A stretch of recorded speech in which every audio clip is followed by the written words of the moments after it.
কাসেম ভাইজান তৃণমূলে যাওয়াটা একটা দুর্নীতিগ্রস্ত দলে যাওয়াটা পশ্চিমবাংলার মানুষ এটা ভালোভাবে মেনে নিতে পারছে না। নওশাদ সিদ্দিকীর পর ফুরফুরা শরীফ থেকে রাজনীতির মূল মঞ্চে পীরজাদা কাসেম সিদ্দিকী। এবার ভাইয়ের দল আইএসএফ এর প্রতিপক্ষ হিসেবে তৃণমূলের রাজ্য সাধারণ সম্পাদকের পদে বসানো হয়েছে তাকে। এই নিয়ে আইএসএফ বিধায়ক নওশাদ সিদ্দিকী দাদা কাসেম সিদ্দিকীকে রাজনীতিতে স্বাগত জানালেও তৃণমূলে যোগদান প্রসঙ্গে কটাক্ষ করতে ছাড়লেন না। তিনি বললেন, পীরজাদাদের রাজনীতিতে যোগদানের প্রয়োজনীয়তাটা আমরা অনেক আগেই অনুভব করেছিলাম, তাই রাজনীতির ময়দানে নেমেছি। ভাইজানও সেটা উপলব্ধি করেছে, ওকে রাজনীতিতে স্বাগত জানাই। কিন্তু রাজনীতিতে আসার জন্য দলটা উনি ভুল বাছলেন, শেষে একটা দুর্নীতিগ্রস্ত দলে যোগ দিলেন। আজকে এই তৃণমূলের দুর্নীতির জন্য 2016 এসএসসির প্যানেল বাতিল হয়েছে, যোগ্য শিক্ষকরা রাস্তায় বসে আছেন, সেই দলে উনি যোগ দিলেন, এটাই খারাপ লাগছে। ডেমোক্রেসিতে অংশগ্রহণ করা, ভোটিং সিস্টেমে অংশগ্রহণ করা, ইলেকট্রাল পলিটিক্সে অবশ্যই দরকার বলে আমরা অনেক আগে থেকে রাজনীতির ময়দানে এসেছি। আস্তে আস্তে আমার পরিবারের অন্যান্য আরো যারা পীর সাহেব পীরজাদারা আছেন তারা আসছেন, এটা আমি স্বাগত জানাচ্ছি। তবে ব্যাপারটা হচ্ছে দল চয়নের ক্ষেত্রে একটা দুর্নীতিগ্রস্ত দলকে চয়ন করে ফেললেন, ফলে এটা নিয়ে অনেক সমালোচনা হচ্ছে, আলোচনা হচ্ছে, এটা নিয়ে অনেক চর্চাও হচ্ছে। এতটুকু বলবো যে যে দলটাতে উনি নাম লিখালেন সেটা একটা দুর্নীতিগ্রস্ত দল, যেই দলের অপদার্থতার জন্য, যেই দলের ব্যর্থতার জন্য, নোংরামির জন্য, চুরির জন্য যে 26,000 চাকরি বাতিল হয়েছে, তার মধ্যে অনেক যোগ্য আছে, আজকে যোগ্যগুলো রাস্তায় বসছে।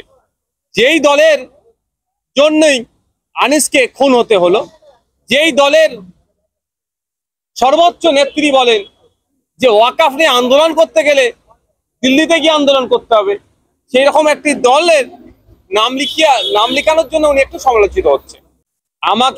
আমার থেকে গুটি কয়েক তৃণমূলের কিছু বিধায়ক নেতারা আছে, সৌজন্যতার সম্পর্ক আমরা রাখি, আপনারা জানেন ভালো করে। সেই ক্ষেত্রে মাঝে মধ্যে ফোনে হাই হ্যালো হয়। গতকালকে আমাকে এরকম বেশ কয়েকজন ফোন করে তারা ক্ষোভের সাথেই বলছিলেন যে আমরা এতদিন দল করছি, এত স্যাক্রিফাইস করছি, হঠাৎ করে কেউ আসলো তাকে দলের এত বড় পদে বসিয়ে দিল, এটা কি গণতন্ত্র? আমি তাকে উল্টে জিজ্ঞাসা করেছিলাম একটা কথা, তার আগে কথা বলে রাখি। শওকত মোল্লা সাহেবও ক্ষোভ প্রকাশ করছেন যে শওকত মোল্লা সাহেব বড় পদ পাওয়ার জন্য ক্যানিং এ নিরীহ মানুষের উপর অত্যাচার শুধু নয়, ভাঙড়ের মানুষের উপর অত্যাচার, মিথ্যা কেস এবং আমাকে ক্রমাগত ভাষাগত আক্রমণ করে যাচ্ছে, সেও পদ পেল না। তবে গতকালকে যখন তৃণমূলের কয়েকজন নেতা আমাকে ফোন করেছিলেন, আমি তাদেরকে জিজ্ঞাসা করলাম, দাদা আপনাদের দলের জেনারেল সেক্রেটারি কতজন? তিনি আমাকে অকপটে উত্তর দিলেন, দাদা এটা আমার পক্ষে বলা সম্ভব নয়, কারণ কখন কাকে বসিয়ে দেয় বোঝা মুশকিল। তারপর অনেক ভাবনা চিন্তা করে দেখলাম এই প্রশ্নটা যদি মমতা ব্যানার্জিকে করি, এই প্রশ্নটা যদি সুব্রত বক্সী মহাশয়কে করি যে স্যার আপনাদের দলের মোট জেনারেল সেক্রেটারির সংখ্যা কত, উনি আমার মনে হয় 5 মিনিট মাথা চুলকাবে, তারপরে হয়তো এক্সাক্ট সংখ্যাটা বলতে পারবেন না। মানে যাকে মনে হয় সকাল সন্ধ্যে ধরে বসিয়ে দেয়, একটা পোস্ট বাকি সব ল্যাম্প পোস্ট।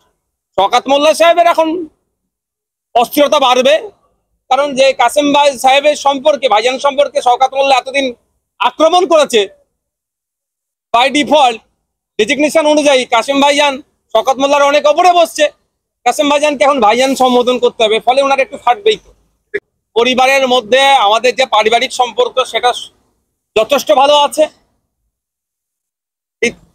কিন্তু রাজনৈতিকভাবে যে যাকে ইচ্ছা পছন্দ করছে, যে দলকে ইচ্ছা পছন্দ করছে, সে সেখানে যেতেই পারে। তবে কাসেম ভাইজান তৃণমূলে যাওয়াটা একটা দুর্নীতিগ্রস্ত দলে যাওয়াটা পশ্চিমবাংলার মানুষ এটা ভালোভাবে মেনে নিতে পারছে না। Bureau report, ND Bangla news.